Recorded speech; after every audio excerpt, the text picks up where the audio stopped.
You're an atheist? I am definitely an atheist, yes. Now, why are you an atheist? Why am I an atheist? Because there is no God. Atheism assumes that you can disprove the existence of a God.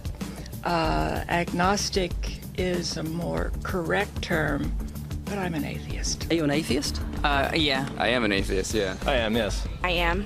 So you're not an atheist? No, I'm not. So you're leaning that way because of evolution? Yeah.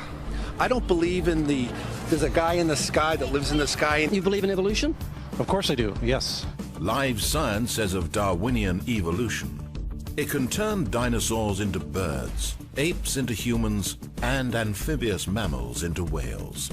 I generally trust the scientific community. Makes more sense than any religion or anything. The fossils they found of all the cavemen, the Homo sapiens, the dinosaurs, it shows clear evidence. I believe in science. What's your major here at this university? Biology. Your biology major? Yeah. You believe in evolution? Yes. What's your major? Geology. Chemistry? Biochemistry. Environmental science and policy. I'm a physicist. Biochemistry. Okay, do you believe in evolution? Yes, I do. Do you believe in evolution? Yes, I do. Of course. Yes, I do. I do believe in evolution. You believe in evolution? Yes. Are you a strong believer? Yes. Are you a strong believer? Yep. Yes. Yes. Absolutely. A scientific method is based on the collection of data through observation and experimentation. Science Daily.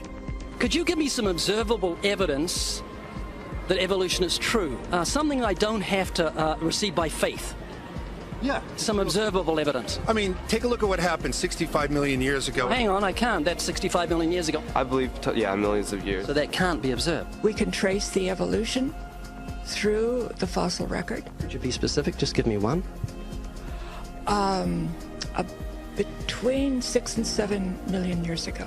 Hundreds of thousands to millions of years? So it's quite a long time. Yes.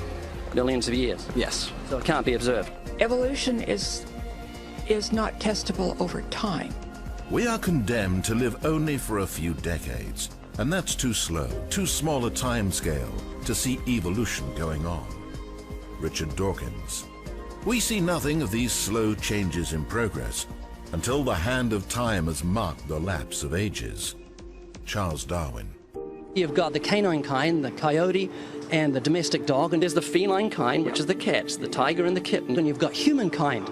So Darwin said there'd be a change of kinds over many years, so could you give me one example of observable evidence of a change of kinds? So, for instance, the fossil record shows the common ancestors of all carnivores, that cats and dogs were once linked, once united by a common ancestor. How long ago? This, I believe, was like 60 million years ago. Think of any observable evidence for Darwinian evolution where he said there'd be a change of kinds? Monkey to man, is that what you're talking about? Yeah, a change of kinds. I don't really believe there's any proof for that yet.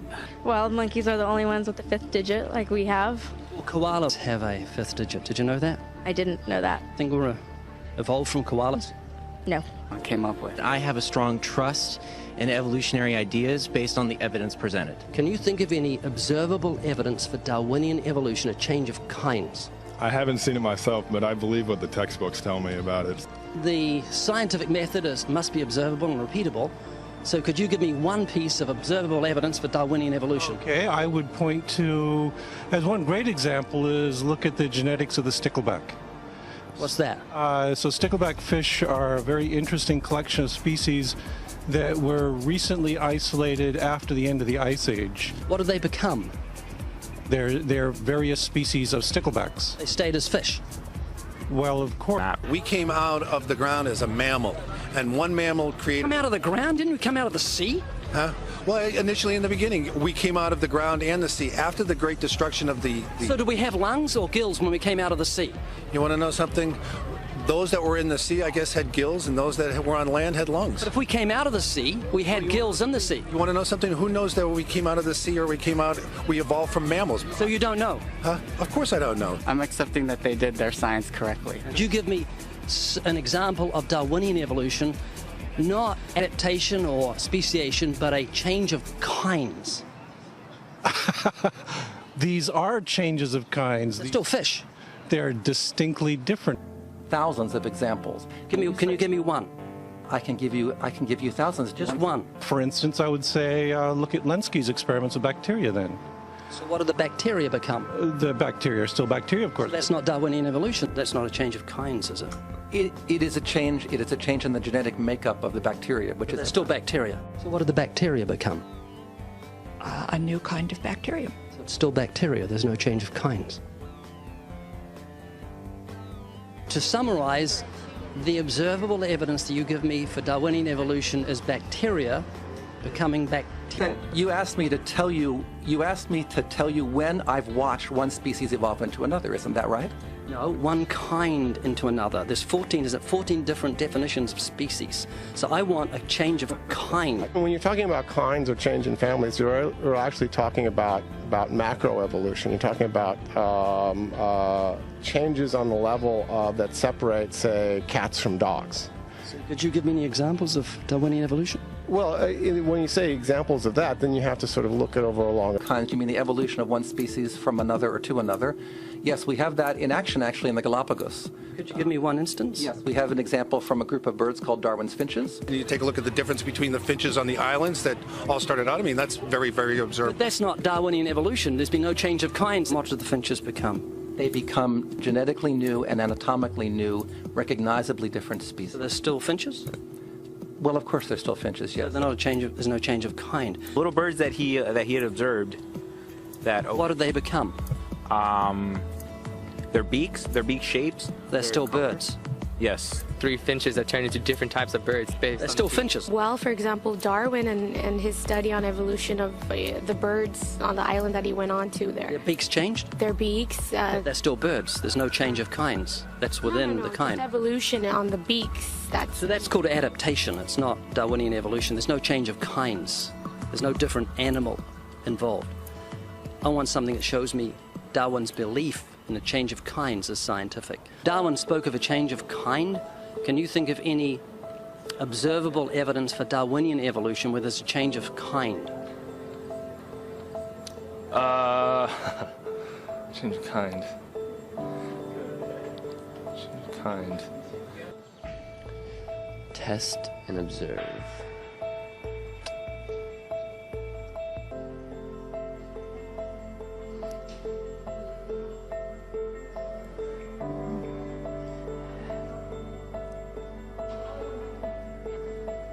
Okay, I gotta think about it.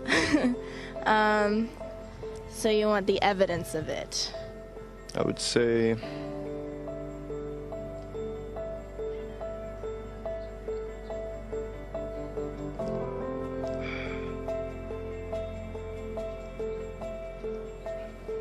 I cannot, I think.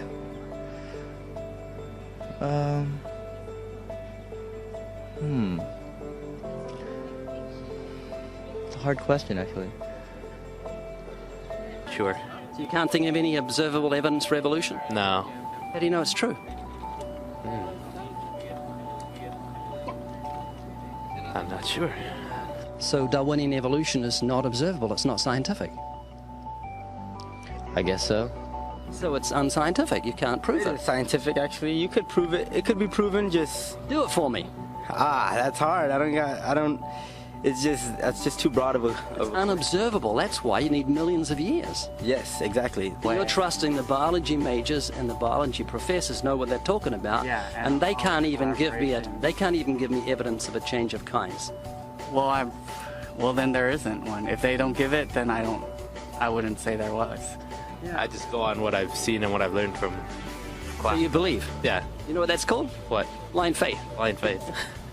Faith is the great cop-out, the great excuse to evade the need to think and evaluate evidence. Richard Dawkins. Science correctly. I generally trust the scientific community. I'm going to trust what those experts came up with. Darwinian evolution rests on faith. Once again, according to Richard Dawkins, faith is the great cop-out, the great excuse to evade the need to think and evaluate evidence.